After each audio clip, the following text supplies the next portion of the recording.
They call themselves New Movement for Democracy, and they have gathered to speak out against dictatorship. Something that is not unrisky in Thailand in these days. The march doesn't comply with the strict assembly laws the military government has enacted.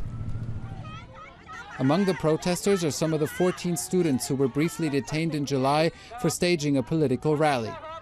Now they're currently on trial in front of a military court and could face up to 7 years in prison. One of them is Ratapon Supasupon.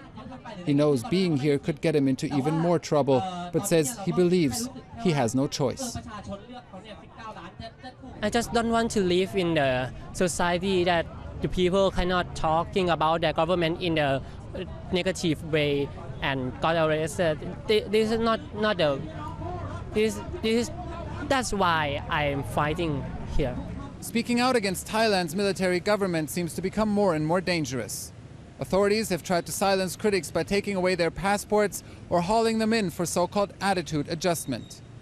Some of those targeted are members of the Pheu Thai party of former Prime Minister Yingluck Shinawatra, who was ousted in last year's military coup.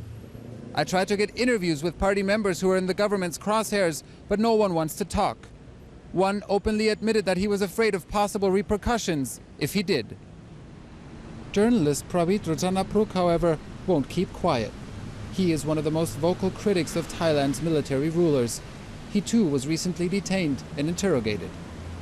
It took about more than 6 hours at 2 places in Bangkok, and eventually they blindfolded me and put me on a nondescript van and drove me away at an undisclosed location where I was kept incommunicado for 2 days and 2 nights. The room was small, 4 times 4 meters. All the wooden windows were shut. There's a CCTV camera and there's no proper air ventilation.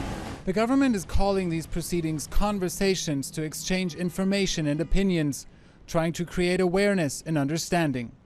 They're saying this is necessary to retain peace in society. In the eyes of many opponents, however, the regime is only trying to mute the growing criticism.